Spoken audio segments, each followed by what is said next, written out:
Sí, buenas tardes, Patricio. Espero que me escuchen bien. Fuerte y Muy claro. agradecido por la posibilidad de contarle un poco más al respecto. Bueno, ya lo decía yo, ¿no? Energía distrital, eventualmente como una alternativa a la matriz energética que por años y casi como una cuestión cultural hemos estado utilizando, al menos en la intercomuna Temuco y Padre Las Casas, que es la leña, la biomasa. Ahora, contextualicemos un poquito. ¿Qué es en rigor la energía distrital, Eduardo?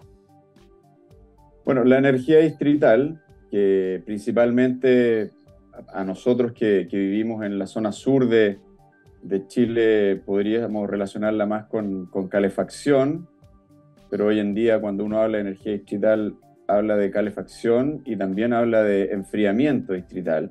Y no es otra cosa que la generación de ya sea frío o calor en una unidad centralizada, una central térmica, tal como lo está de alguna forma representando las imágenes que ustedes están compartiendo en este minuto. Luego ese calor o frío es distribuido de manera soterrada, o sea, por debajo del suelo, en la mayoría de los casos, a través de tuberías que están preaisladas, o sea, evitan que se pierda, ¿verdad?, el calor o que se den ganancias de temperatura en el caso del frío distrital. Y luego esto es entregado a los diferentes usuarios o consumidores que pueden ser el sector residencial, el sector de hotelería y restaurantes, los edificios comerciales, los edificios públicos, lo que se conoce como cargas ancla o grandes consumidores, como por ejemplo pueden ser un hospital, haciendo referencia a la imagen ahí, o a un gran hotel o un centro comercial, como podría ser perfectamente el caso en nuestra ciudad de Temuco. Ujú. Ahora, ¿qué fuente de energía es la que se utiliza para esto, Eduardo? Las fuentes de energía son diversas y hoy en día la biomasa, por ejemplo, ya que tú, Patricio, hacías referencia a ella, es una de las fuentes energéticas carbono neutras, por lo demás, y renovables que se utiliza en centrales de energía distrital como combustible, pero también hoy en día, en el último tiempo, se está utilizando el calor residual, por ejemplo, de las industrias, el calor residual que se genera en los centros de datos, o sea, en grandes ciudades donde hay grandes edificios que manejan estaciones o sistemas computacionales sofisticados que dentro de otras cosas generan además calor, ¿no? Mm. Eh, Ese calor es recuperado y es aportado a una red de energía distrital. Las fuentes también geotérmicas, ¿no? Estas instalaciones cuentan muchas veces con bombas de calor que aprovechan el calor que está en el subsuelo, en acuíferos que están en las profundidades del suelo. Y en otros casos también hay aportes de fuentes fósiles, ¿no? Como sistemas de respaldo en base a gas principalmente. Leía que Suecia, por ejemplo, se demoró 40 años en habilitar un sistema de estas características, eh, digo ya 40 años. Entonces, mi pregunta tiene que ver entonces en qué está Chile, ¿no? ¿En qué etapa se encuentra Chile de desarrollo de esta opción? Sí, Suecia junto con Dinamarca podría ser, Mm. y algunos otros de los países nórdicos como pioneros. Se remontan estos sistemas efectivamente hace bastante tiempo, inicios del siglo XX, en el caso Exacto. de Dinamarca, a principios del 1900, cuando ya se habla de calefacción, en el caso de ellos, Mm. distrital, y que surge como una alternativa al aprovechamiento del calor que se estaba generando producto del tratamiento térmico de los residuos, de la incineración de residuos, a propósito de que ellos no aprobaron o autorizaron el uso de vertederos, como era en aquel Mm. entonces, con los problemas de salubridad que eso acarrea.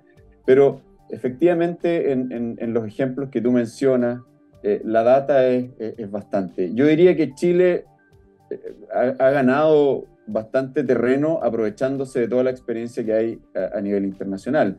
Yo recuerdo el puntapié inicial que se le dio a la iniciativa de energía digital en ciudades de la mano de ONU, del Programa para Naciones Unidas de la para el Medio Ambiente de Naciones Unidas en el año 2016, 2017 aproximadamente en nuestro país cuando aterriza. Ya Temuco, en particular, en el año 2015 había hecho un estudio muy preliminar para la posibilidad de implementar una red de calor en el eje Balmaceda. No sé si tú recuerdas, en más de alguna oportunidad probablemente se compartió alguna información al respecto, ¿no? Y la idea era ahí conectar varias instalaciones de carácter público, ¿no? Edificaciones que eran del municipio, de algunos servicios públicos como el Poder Judicial, el Ministerio de Agricultura, principalmente, establecimientos educacionales que se concentraban en el eje Balmaceda. Luego, más tarde, acá en la misma comuna, vino el estudio que levantó y sobre el cual había trabajado intensamente Aguas Araucanía en el Parque de San Sebastián, y en el último tiempo la posibilidad que evalúa el municipio de desarrollar una microred de energía o de calor distrital en el Parque Germán Becker. Así como el caso de nuestra comuna, hay varios otros buenos ejemplos de trabajos más recientes en la región del Maule y principalmente en la región de Aysén, en la comuna de Coyhaique. Pero sí son proyectos de largo aliento porque de alguna forma convergen varias voluntades y aspectos que son de carácter normativo que son importantes de desarrollar y que en el caso de nuestro país no estaban, ¿no? Hoy en día, por ejemplo, se está muy cerca de resolver uno de los cuellos de botella que tienen estos sistemas que tienen que ver con la instalación en el territorio, cómo se construye, por ejemplo, cómo se autoriza la edificación de una central térmica, de una sala de producción de calor o del edificio donde van a ir las calderas. Eso tiene que estar vinculado con las autorizaciones que te permite el plan regulador. Y en el caso de nuestra comuna, como le ocurre a varias comunas en el centro-sur de nuestro país, donde estos sistemas tienen más cabida por temas de requerimientos térmicos y calefacción, no existe el uso de suelo de infraestructura energética. Por lo tanto, hoy en día se está resolviendo una modificación de la Ordenanza General de Urbanismo y Construcción. Esto es algo que está en proceso hoy día y que es interesante conocerlo por parte de nuestros oyentes, porque permitiría de alguna manera destrabar un importante cuello de botella que tienen estos sistemas para poderse desarrollar en las zonas urbanas de nuestro país. Y es a través de la asimilación de una infraestructura energética que sería la central térmica de calificación como inofensiva a un uso de suelo de equipamiento. Porque al final de cuentas estos son equipamientos que se requieren para o proveer de servicios de calefacción a la comunidad. No es otra cosa que eso, ¿no? Es como si fuera una gran calefacción central, ¿no? Que requiere de una central de calor y de todo el sistema compuesto o subsistemas, ¿no? Que lo componen, lo que mencionábamos al principio, el sistema de distribución de calor, las redes y también el subsistema de usuario. Ahora, ¿qué pasa con el marco normativo para la implementación de sistemas de este tipo, Eduardo? ¿Hay efectivamente existe un marco normativo para implementar energía distrital?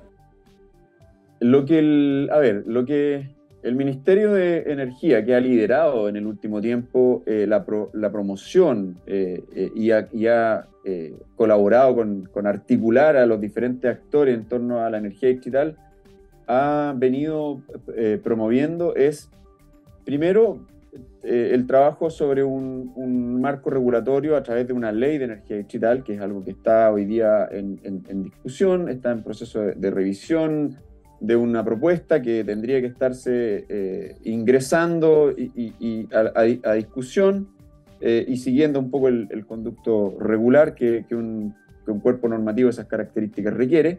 Por el otro lado está lo más inmediato, que es lo que acababa yo de mencionar, ¿no? Esta modificación en la Ordenanza General de Urbanismo y Construcción, que ya permitiría la implementación haciendo uso de instrumentos que ya existen, ¿no? Como es un plan regulador.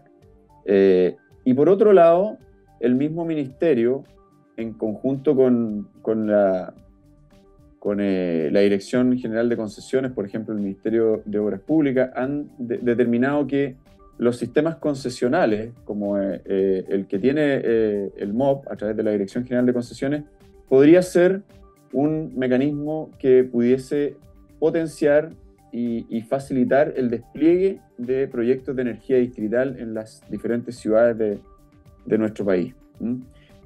Porque bajo el alero de la ley de concesiones se pueden establecer en el fondo los límites que un sistema así requeriría. Y han habido algunas iniciativas privadas que han sido presentadas a la Dirección General de Concesiones y que han sido calificadas como de interés público, precisamente para desarrollar proyectos de este tipo en la comuna de Coyhaique, así como en nuestra comuna, por parte de empresas relacionadas al sector de la energía. Ahora, me surge otra pregunta en términos de lo que tú planteas, ¿no? ¿Por qué la energía distrital? ¿Qué ventajas comparativas tiene a la luz de lo que estamos usando hoy día? Uno piensa, por ejemplo, en los consumidores finales. ¿Significaría un ahorro en el costo, por ejemplo, de la implementación de un sistema de estas características respecto de lo que hoy día está utilizando, básicamente leña y pellet? Bueno, ahí puedo mencionarles con propiedad porque conozco la iniciativa bastante bien, me tocó estar vinculado estrechamente a este proyecto y la propuesta que la empresa Aguas Araucanía desarrolló como piloto y que hasta el día de hoy está operando en la Villa San Sebastián, donde hay una pequeña red, una micro red que conecta a un número de usuarios bien acotado, son 5 usuarios que están conectados a una pequeña central. Se implementó con la premisa de que el costo para los usuarios no fuese superior al mix de energía que ellos hasta el día de hoy están utilizando, ¿no? Y ahí entonces, en ese momento, se evaluó lo que estaban utilizando como energético, y ahí incluimos, por lo tanto, la leña, que en algunos casos estaba siendo consumida, pellet, gas para el agua caliente sanitaria, energía eléctrica, porque en esas viviendas, que son viviendas existentes, en un parque que data de fines de los 90, la distribución del calor, por lo general, y es algo que suele ocurrir, no es muy homogénea en nuestras viviendas, ¿no? Entonces, cuando tú estás con una calefacción a leña, por ejemplo, con un calefactor a leña, tienes que son sistemas que entregan el calor por radiación, tú tienes altas temperaturas en el entorno inmediato de donde está la fuente generadora del calor, o sea, el calefactor. Y cuando te vas desplazando hacia las habitaciones, alejándote del calefactor, en muchos casos el confort térmico no es el mismo o hay otras temperaturas que son por lo general más bajas. Con un sistema así, de calefacción distrital, tú puedes ofrecer el mismo costo por unidad de energía que lo que estás utilizando actualmente, con mayor razón o énfasis si lo comparas con gas, por ejemplo, que hay muchos sectores residenciales de nuestra ciudad que están dotados de sistemas de calefacción central con gas, pero después del primer mes de operación, muchas de esas familias sustituyen eso por un energético más económico. Entonces, tú tienes, por un lado, un costo a igualdad de condiciones del mix de combustibles que en ese momento las familias estaban teniendo en el caso de la iniciativa de San Sebastián, y por el otro lado, tú tienes una prestación de servicios bien amplia. No hay acumulación de combustibles, de energéticos, hay un costo que es competitivo, hay una ventaja de calor homogéneo, está la entrega de calefacción y agua caliente sanitaria. No es solo calefacción, estamos incorporando también la prestación del servicio de agua caliente sanitaria, que hoy en día es una de las cuentas, yo te doy un poco un testimonio personal ahí familiar, la factura de gas en nuestra casa es la cuenta más alta, y así suele ocurrir en la mayoría de los casos, ¿no? Es la factura más alta por el agua caliente sanitaria principalmente. No es que uno cocine mucho en la casa, sino que es por el agua caliente sanitaria. Y los energéticos de origen fósil han tenido impactos serios de costo en el último tiempo, eso es reconocido. Entonces, hay varias ventajas, además de todas las ventajas que tienen que ver con la fiscalización o la regulación de estos sistemas, porque en el fondo tú estás concentrando los esfuerzos de la fiscalización de emisiones, por ejemplo, que son por lo demás muy, muy bajas, por debajo de lo que establece la norma, en este caso el plan de descontaminación de Temuco y Padre Las Casas para material particulado fino. Tú la estás concentrando en una sola fuente emisora, a diferencia de lo que ocurre actualmente con el sector residencial particularmente, donde tú tienes una dispersión de fuentes emisoras y una gran complejidad para regular o fiscalizar cómo está operando cada una de esas, porque por lo demás hay una diversidad de sistemas de calefacción en cada una de esas familias o en cada uno de esos domicilios. Entonces, hay varias ventajas asociadas a estos sistemas que van mucho más allá del usuario, ¿no? Hay una creación de nuevas fuentes de empleo, hay una profesionalización, por ejemplo, de la producción del combustible, si pensamos en lo que sería la producción de biomasa para abastecer estas centrales térmicas a través de pastillas o chips de madera.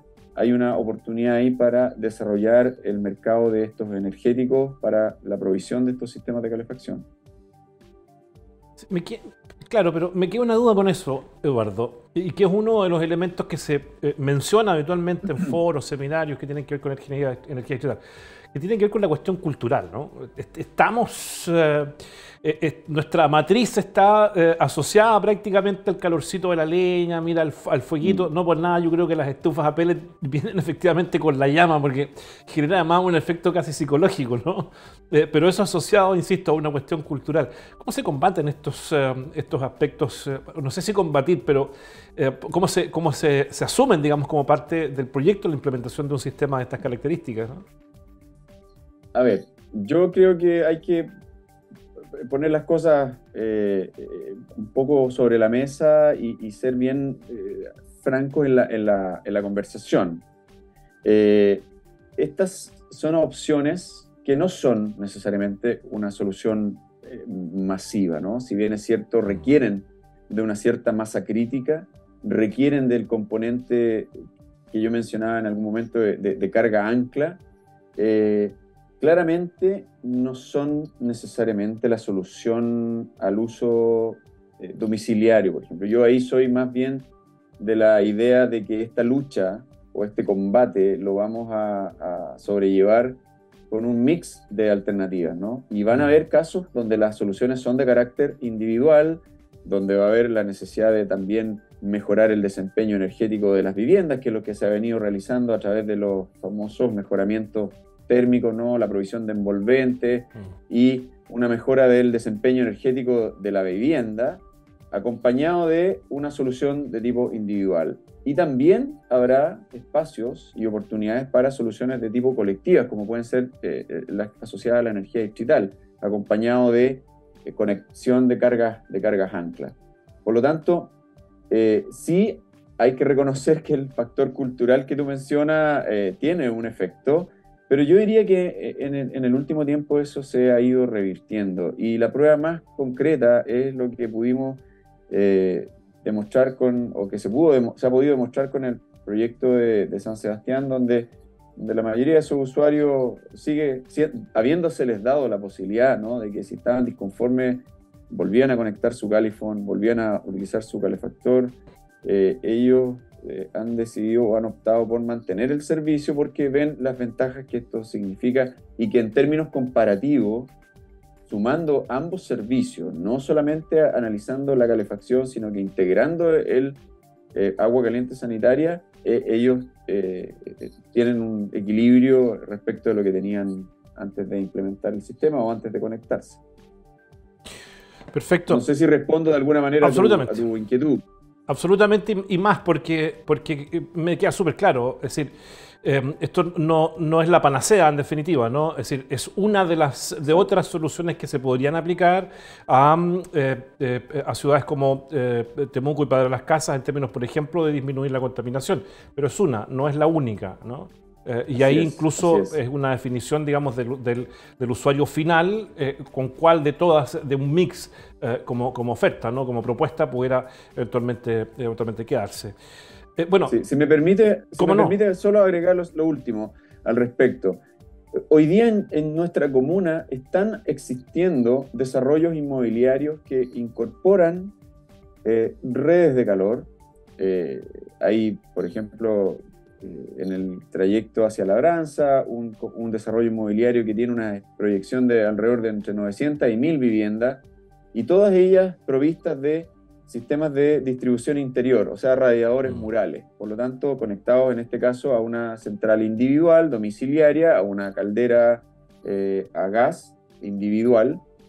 Y en esos casos, donde la solución de la distribución interior de la vivienda está incorporada desde el origen del proyecto, es perfectamente factible o viable que ese proyecto pudiese estar siendo evaluado con una red de calor propia para todo ese desarrollo inmobiliario, que puede ir escalando y creciendo progresivamente, ¿no?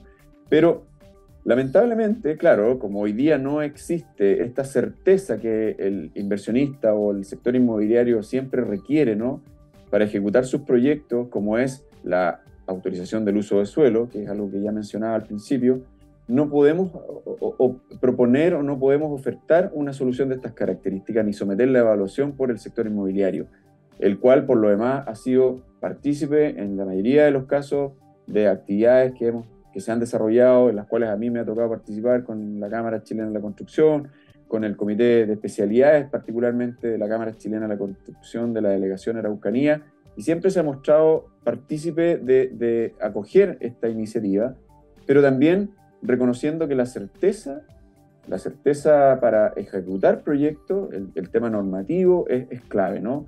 Por lo tanto, de nuevo, una vez que sorteemos, yo estoy seguro que ese va a ser un punto de inflexión importante, cuando sorteemos el escollo del uso de suelo para las centrales térmicas, para la infraestructura energética, estos proyectos van a tener otra mirada y sin duda que van a abrirse estas oportunidades, por ejemplo, para que futuros desarrollos inmobiliarios de nuestra ciudad puedan ser bajo la lógica de una red de calor distrital. Claro, porque a propósito de lo que tú comentas, ¿no? Uno echa de menos que en proyectos inmobiliarios, dada la realidad que tiene Temuco y para las casas con la contaminación en invierno, no sea parte de la normativa que los futuros proyectos inmobiliarios incorporen, por ejemplo, una suerte de calefacción central que sería conceptualizada finalmente como energía distrital, ¿no? Respecto de ese conjunto de casas o de departamentos. Es decir, pudiera ser una norma al menos para esta región o las regiones que están más contaminadas, pero eso no existe finalmente, ¿no? Hasta ahora no. Exactamente.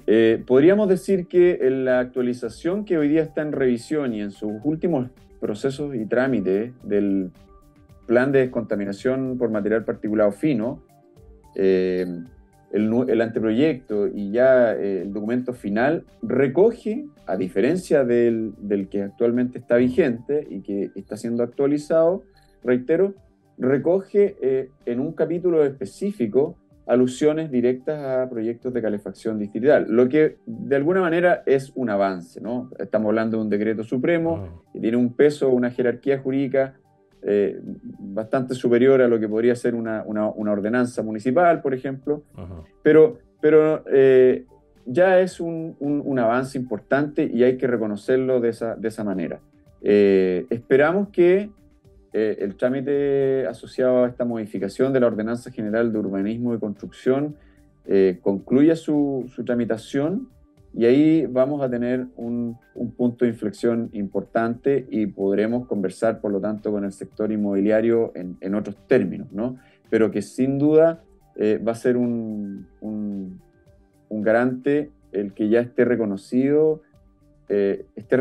la energía distrital como tal en la Ordenanza General de Urbanismo y Construcción por la vía de esta asimilación de infraestructura energética con calificación de inofensiva al uso de suelo de equipamiento, que en buenas cuentas es lo que señalaría el párrafo en la modificación. Es decir, en el fondo, de la misma manera que la ley exige que los proyectos habitacionales cuenten con luz, con la instalación, ¿no?, eléctrica para poder dotar de luz a cada una de las casas, que tenga la instalación de cañerías para el agua, también podamos tener, digamos, esta opción, ¿no?, esta posibilidad de calefaccionarlas de manera central.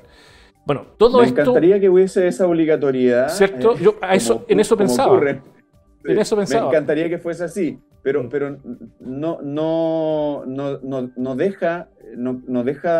no deja la modificación explicitado de esa forma, tan taxativa y con ese grado de obligatoriedad, pero sí al menos da la posibilidad y reconoce con la certeza jurídica que amerita por la vía de un decreto supremo, que es la Ordenanza General de Urbanismo y Construcción, a través de esta modificación, que proyectos puedan implementar los edificios para las centrales térmicas asimilando los equipamientos. Ok. Bueno, todo esto y más, Eduardo, además ustedes lo tratan en el diplomado sobre energía distrital, ¿verdad? Así es, así es. Estamos próximos a lanzar nuestra segunda versión. Esperamos reiterar los logros de la primera versión, una versión que yo consideraría bastante exitosa. Fui también alumno, participé en esa primera versión en el año 2021. Estamos preparando nuestra segunda versión, hemos incorporado algo alusivo aludiendo al tema de frío distrital, no con tanta profundidad como vamos a tratar el tema de calefacción, pero sí reconociendo su existencia. Hoy día los países nórdicos, por ejemplo en Dinamarca, sin ir más lejos, ya están haciendo frío distrital y uno nunca, ni siquiera se imaginaría que en un país como Dinamarca, en verano, están proveyendo de frío o climatización a sus edificaciones. Eso ya está ocurriendo a propósito del fenómeno de cambio climático también, y eso lo vamos a tratar, de alguna forma lo incorporamos en esta segunda versión, una versión que cuenta con un staff internacional, de connotados relatores, como ha sido en su primera versión. Así que prontamente vamos a estar subiendo a las diferentes plataformas y compartiendo con aquellos interesados esta segunda versión. Los dejamos desde ya invitados. Bueno, y estaremos nosotros también atentos para contribuir en la difusión una vez que se abra entonces la segunda versión de este diplomado en energía distrital. Eduardo, encantado, nos avisas, nos pega un telefonazo y nosotros podemos aportar ahí con un granito de arena digo, en la convocatoria. Te agradezco muchísimo la conversación además. Igualmente, Patricio, muchas gracias por el espacio. Un saludo a los oyentes de UFRO Visión. Gracias. Un abrazo, Eduardo Araneda, académico de nuestra universidad, director del diplomado en energía distrital, conversando con nosotros precisamente este importante tema. Hoy como tema único, ¿eh? Nosotros habitualmente damos 12, 15 minutos de conversación en los Zoom, Eduardo. Hoy día creo que tratamos bastante mayor profundidad que incluso otros temas de la energía distrital, dada la relevancia e importancia que puede tener como una solución para nuestra conurbación termoocupada de las casas. Te agradezco, que estés muy bien. Agradecido por aquello, Patricio. Un saludo. Gracias. Chao.